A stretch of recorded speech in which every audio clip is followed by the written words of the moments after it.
आज आपको एक ऐसी कहानी सुनाने जा रही हूँ जिसके पात्र आप सबके दिल के बहुत ही करीब हैं और शायद ही आप लोग इनको जानते होंगे।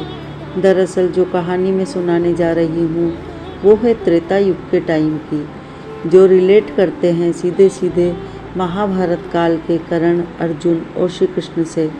त्रेता युग यानी कि भगवान श्री राम का युग। इस युग के अंत से थोड़े समय पहले की बात है, मतलब इस युग का अंत होने ही वाला था। उससे थोड़े समय पहले की बात है।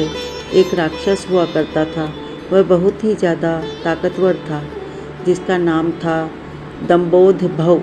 दंभोदभव ऐसा था कि वह राक्षस तो ज़रूर था, लेकिन उस समय उसकी बुराई ज़्यादा फैली हुई नहीं थी। वह भगवान सूर्य का बहुत बड़ा भक्त था।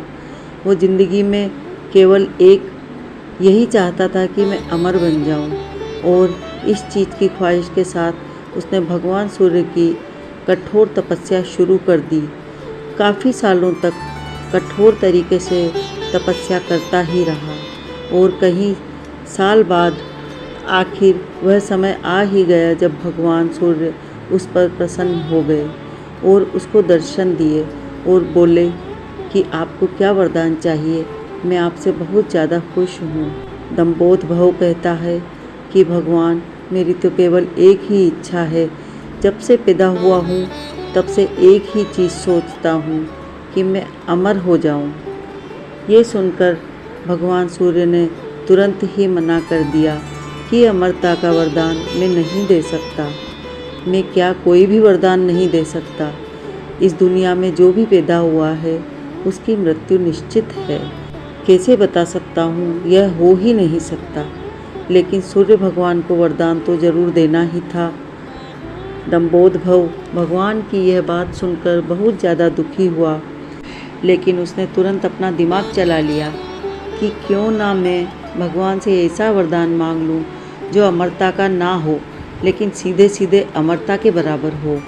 तो उसने सूर्य भगवान से क्या कहा, ठीक है, अगर आप अमरता का वरदान नहीं दे सकते तो मुझे ये वरदान दे दीजिए कि मेरे शरीर में आप 1000 कवच लगा दें।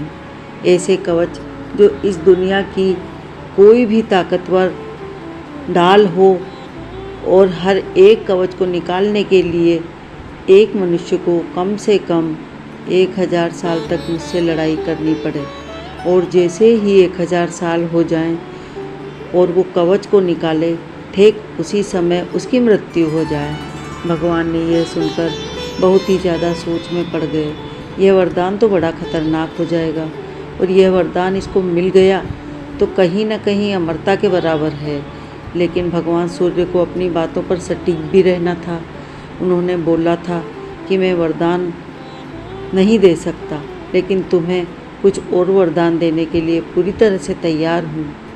और 1000 कवच उसके शरीर में मानो ऐसे फिट हो गए, यानी कि उससे युद्ध लड़ना बिल्कुल इम्पॉसिबल था।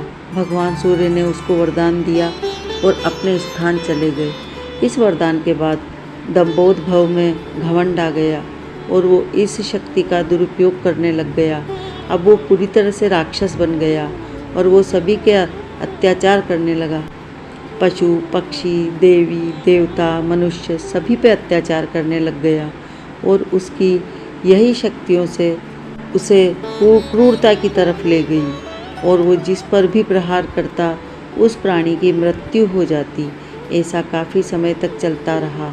इस दुनिया में सभी जितने भी प्राणी थे, सब यही प्रार्थना कर रहे थे कि इसकी मृत्यु हो जाए कैसे भी करके। एक तरफ तो इसका अत्याचार चल रहा था, एक तरफ जो राजा दक्ष थे उनकी एक बेटी थी। मूर्ति की शादी भगवान ब्रह्मा के एक मानस पुत्र के साथ हुई, और जब मूर्ति की शादी हुई तो उसने देखा कि पृथ्वी पर ये तो बहुत ही गलत अत्याचार हो रहा है, और ये राक्षस तो लोगों के साथ बहुत ही क्रूरता के साथ अत्याचार कर रहा है। इसको 1000 कवच मिलने के बाद इसका नाम अब सहरसा कवच हो चुका था, क्योंकि उसके शरीर में 1000 कवच थे। तो मूर्ति ने ठान ही लिया कि अब इसका अंत होना बहुत ज़रूरी है। नहीं तो धरती माता को बहुत ज़्यादा कष्ट पहुँचेगा आने वाले समय में। तो वो भगवान विष्णु की तपस्या में लग गई। आखिर वो दिन आ ही गया और भगवान विष्णु ने उसे दर्शन दे दिए और भगवान ने कहा कि मैं बहुत ही भली भांति तरह से जानता हूँ कि तुम किस लिए तपस्या कर रही हो। बताओ, मैं तुम्हारी क्या इच्छा पूरी कर सकता हूँ। तो मूर्ति ने कहा कि जो सहस्रा कवच है उसकी मृत्यु हो जाए। ठीक है, अगर आप चाहते हैं तो इसकी मृत्यु हो जाएगी, मगर एक बात जान लीजिए, मैं आपको वरदान देता हूँ, उसकी मृत्यु के लिए केवल आप ही जिम्मेदार रहेंगी, यानी केवल आपकी वजह से ही उसका वध होगा। यह कहकर भगवान सूर्य अपने स्थान चले गए। मूर्ति ये सब सुनकर बहुत ज़्यादा खुश थी। अब कुछ सालों बाद मूर्ति के 2 जुड़वां बेटे हुए, नर और नारायण। माना जाता था कि नर और नारायण भले ही 2 शरीर थे, लेकिन उनकी आत्माएं दोनों की एक ही थी। दोनों में से एक जो भी सोचता था दूसरा उसका पूरा करता था। जैसे कि नर जो कुछ भी सोचते थे उसको नारायण पूरा करते थे और नारायण जो भी कुछ सोचते थे उसे नर पूरा कर देते थे। जिसे देखकर सब लोग यही कहने लगे कि दोनों अटूट हैं, यह दोनों एक दूसरे के बिना नहीं रह सकते, इन दोनों को अलग करना इम्पॉसिबल है। एक समय की बात है जब यह दोनों बद्रीनाथ में पूजा पाठ कर रहे थे। यह दोनों भगवान शिव के बहुत बड़े भक्त थे। उस समय सहस्रा कवच वहाँ आ पहुँचा और बिना मतलब के लोगों के ऊपर, जानवरों के ऊपर अत्याचार करने लगा, बिना मतलब के उन्हें मारने लगा। जब यह बात नर और नारायण को पता चली तो उसमें से जो नारायण थे वहाँ से उठकर चले गए। नर तपस्या में लीन थे। नारायण ने देखा कि यह तो बहुत गलत हो रहा है और बहुत ही गलत तरीके से आतंक मचा रहा है, मैं इसे रोकने के लिए जाता हूँ। तो नारायण ने सीधे सीधे युद्ध के लिए ललकार दिया। उस राक्षस ने देखा कि यह कौन है जिसने मुझे पहली बार युद्ध के लिए ललकारा है। वरदान मिलने के बाद पहली बार सहस्रा कवच की आंखों में डर दिखा। तो नारायण और सहस्रा कवच के साथ 1000 साल तक कड़ा युद्ध चलता रहा और आखिरकार वह समय आ ही गया जब उसका पहला कवच नारायण निकालने वाले थे। युद्ध होते होते नारायण ने उसका पहला कवच खींचा और जैसे ही पहला कवच बाहर निकाला वैसे ही नारायण की मृत्यु हो गई। उधर नर पिछले 1000 साल से भगवान शिव की कड़ी तपस्या करके मृत संजीवनी की विद्या प्राप्त कर चुके थे। इधर नर उठे और नारायण को तुरंत अपनी विद्या से जीवित किया और हार ने युद्ध करना शुरू कर दिया और नारायण युद्ध में लीन हो गए। अब नर का युद्ध राक्षस के साथ चलता रहा। 1000 वर्ष फिर जैसे ही हुए, उन्होंने दूसरा कवच निकाला और दूसरा कवच निकालते ही नर की मृत्यु हो गई। उधर दूसरी तरफ तब तक नारायण भगवान शिव की आराधना कर रहे थे और उन्हें भी मृत्यु संजीवनी की जो विद्या थी वो प्राप्त हो गई थी। और नारायण आए और नर को जिंदा किया और नारायण ने फिर से युद्ध करना शुरू कर दिया।